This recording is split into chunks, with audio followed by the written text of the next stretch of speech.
Hi, ako nga pala si Ann. At ang pinapanood mo ay pick up ko to. Para sa'yo. Lampa ka ba? Kasi naman, dadan ka lang sa isip ko. Nahulog ka pa sa puso ko. Hmm? Hindi kita gusto. Hindi kita gusto mawala sa buhay ko.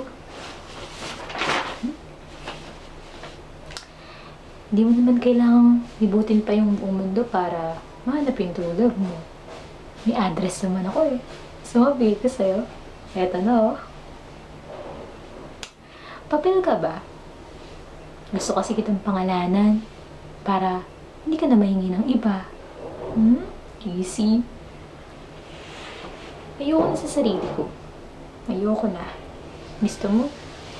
Sa'yo na lang ako.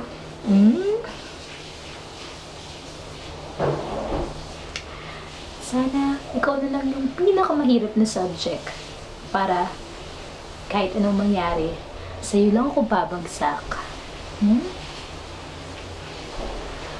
Hindi na ako manghuhulog sa'yo. Kasi naman, pagkasama kita, para na akong lumulutang. Kung ini-small ka nila, sorry, iniibig naman kita.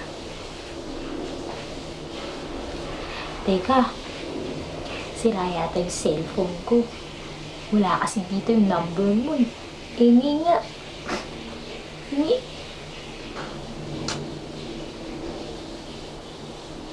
Side view. Top view. Bottom view. Kahit ano pa yan. Basta, I love you. Ikaw naman. Sana, gitara ka na lang.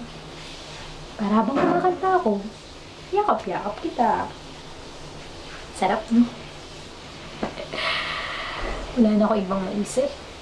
Wala na ako ibang maisip kasi ikaw lang ang laman ng isip ko. Lagi na lang, ikaw. Pwede ba iba naman? Naniniwala ko ba sa love at first sight? Gusto mo, dumaan ulit ako sa harap mo. Susi ka ba?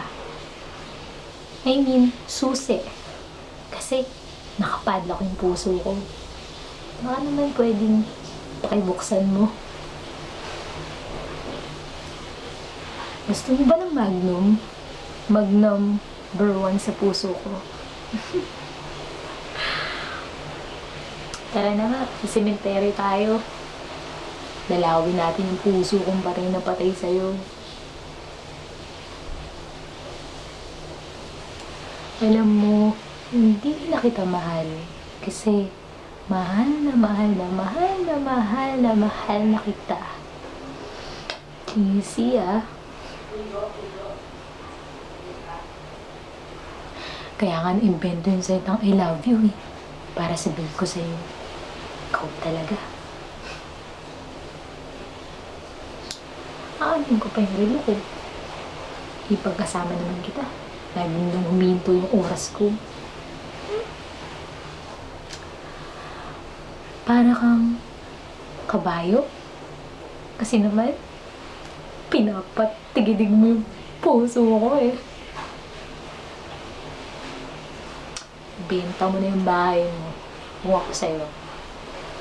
Dito ka naman titira sa puso ko eh.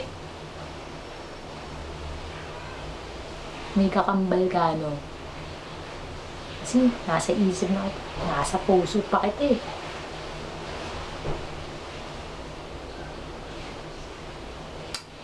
Akala ko ba sa bangin lang pwedeng mahulog? Bakit pati sa'yo? Surgeon ka ba? Kasi naman ikaw na nakapagpabukas ng puso ko eh. Puro na lang sila. Pwede bang tayo naman? Hindi na kita iiwan. Kasi may nabasa ako na do not leave your valuables unattended. Para sa'yo yan. Sige, next time ulit. Bye-bye! Hindi rin tayo tao, hindi rin tayo hayop. Bagay tayo, bagay talaga. Bye-bye!